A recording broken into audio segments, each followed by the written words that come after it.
Ever wondered why you feel so alone even in a crowd full of people? It's a question we've all asked ourselves at one point or another. The feeling of loneliness is universal. It can touch anyone, anytime, regardless of gender, age, or life circumstances. So what's loneliness exactly? It's the gap, the disconnect between the level of social connection we desire and what we actually have. This emotion is not as straightforward as it may seem. It's complex, layered, and intricate. Loneliness can make us feel vulnerable, it can make us feel isolated. It's like standing on one side of a canyon, gazing at the bustling world on the other side, but being unable to cross it. But why do we feel this way? Why does this chasm exist? The answers can be as diverse as we are. After all, loneliness does not discriminate. It's a shared part of the human experience. So as we embark on this exploration of loneliness, let's remember that it's not just you, it's not just me, it's all of us. Remember, loneliness doesn't discriminate, it's a part of the human experience. Do you know where your loneliness stems from?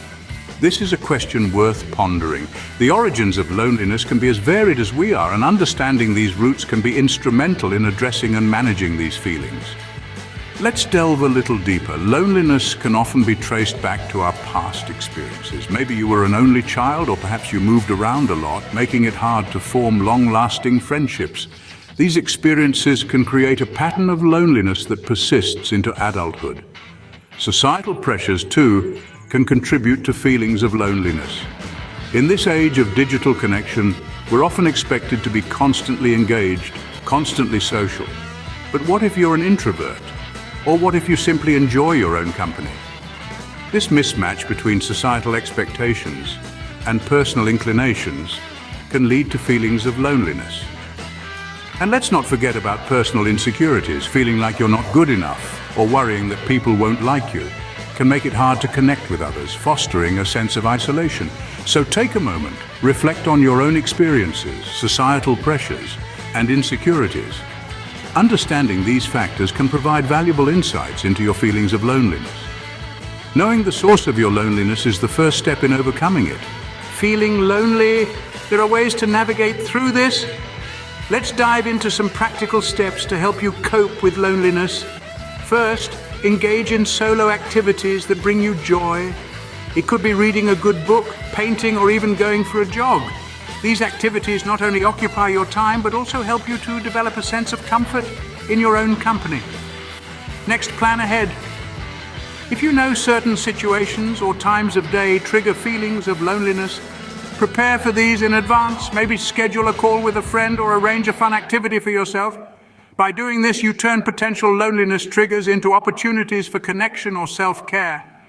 Now let's talk about relationships. Invest in existing ones and dare to create new ones. Reach out to old friends, nurture your current relationships, or make an effort to meet new people. Remember, it's about quality, not quantity. A few meaningful relationships can go a long way in alleviating feelings of loneliness. Sleep is also key. Prioritize it. Good sleep is vital for our mental health, and it can make a world of difference in how we perceive our social world. When we're well rested, we're better equipped to deal with feelings of loneliness, and we're more likely to have the energy to connect with others. Lastly, consider joining groups or volunteering. This could be a club that shares your interests, a community group, or a volunteer organization. These settings provide excellent opportunities to meet like-minded individuals, and they foster a sense of belonging, which can help combat feelings of isolation. In the end, remember that it's okay to feel lonely sometimes. It's a universal human experience, but it's also in your hands to transform your loneliness into a journey of self-discovery and connection.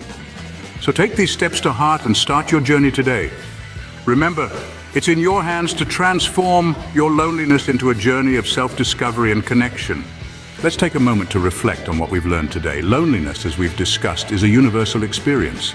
It doesn't discriminate based on age, gender, or life circumstances, and it's the gap between our desired and actual levels of connection with others. It's a complex emotion that can lead to feelings of vulnerability and isolation. We've also delved into the origins of loneliness, highlighting the importance of understanding where these feelings stem from. Recognizing the root cause is a critical step in addressing the issue at hand. Moreover, we've explored practical steps to cope with loneliness.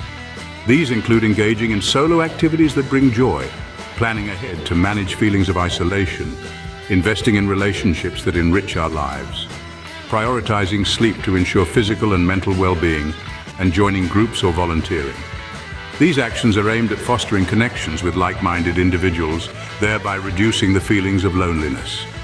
In essence, understanding, accepting, and taking proactive steps against loneliness are crucial in overcoming it.